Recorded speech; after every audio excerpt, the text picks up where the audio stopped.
Greetings. I'd like to start off with a short story.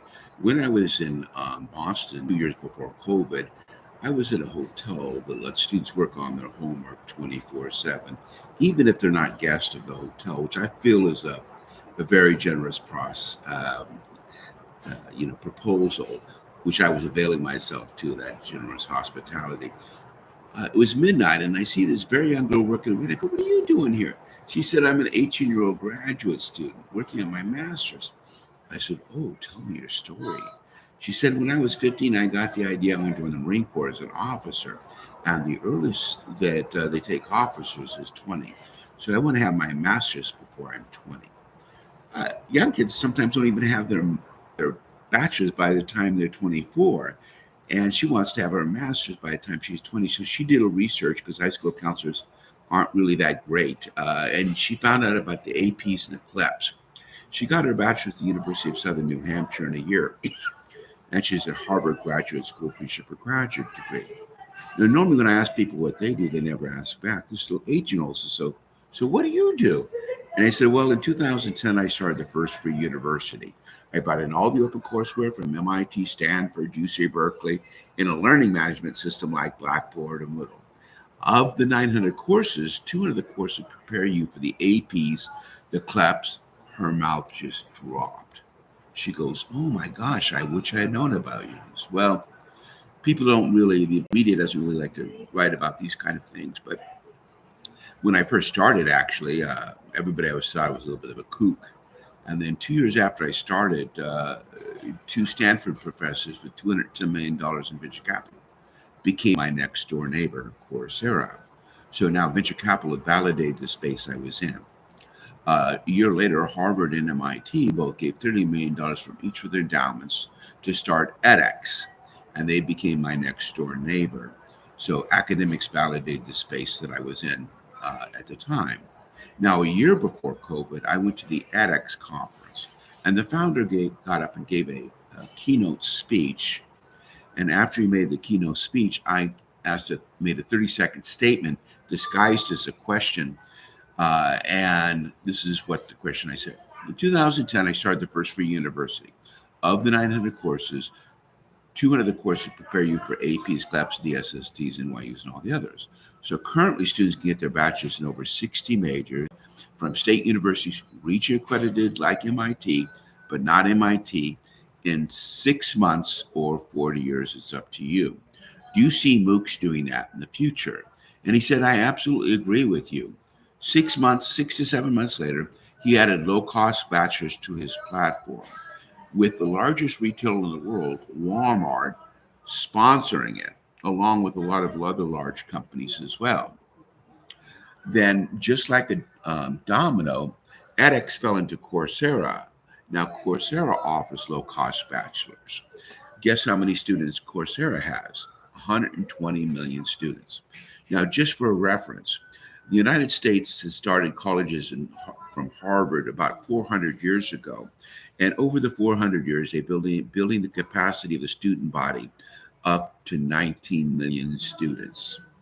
Guess how many students edX has and Coursera have in 12 years, from starting with no students to 12 years later? Just take a guess. Is it? You think they have as many as 19 million that took 400 years for us to build, or do you think it might be less or more or whatever? Take a guess. Well, they have over 200 million students, 10 times more, and they achieved that mark in 12 years. Now, the irony is, I don't believe in online distance remote learning. When people do that, they do that in their bedroom, at the library, coffee shop. With a cell phone or a tablet, you go out to your garage, lift up your hood, find your make and model, what you want to do to the engine, like maybe change out the camshaft, find your favorite mechanic, and it's shop time, which a lot of the high schools have gotten rid of, is shop time. So literally, your garage is now your shop. You can go to the art museum, study art history, art appreciation. Go to a makerspace. Now, those are both 3-unit courses, so you can be in that immersive environment. Go to the makerspace, the biolabs, the artist residency, the greenhouses, the community gardens. You name it, it's there. Now, picture this. I call it not online distance remote learning. I call it mobile education.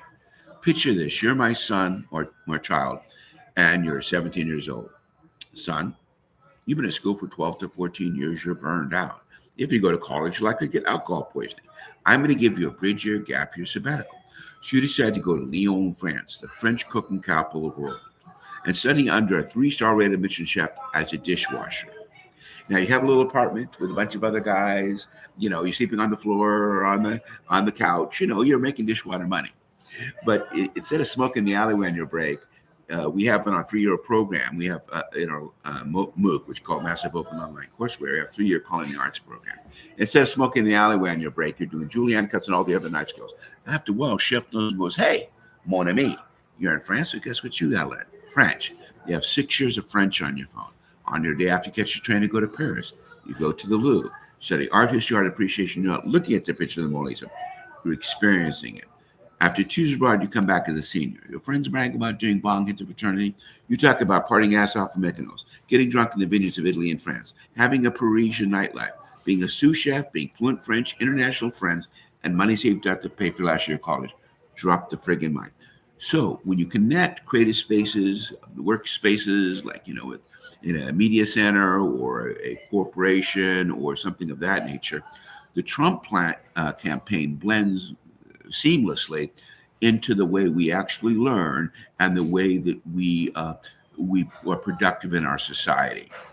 So I'd like to be a member of the Trump campaign, the transition team, to be a minor player in the movement to make education achievable, robust, cost effective, and save taxpayers about $200 billion a year, and students tuition-free education.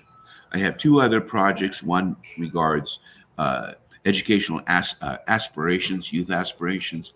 The third project is called a smart city, which I can go into at a date or time if I get an appointment or at least a conversation. Thank you very much in advance.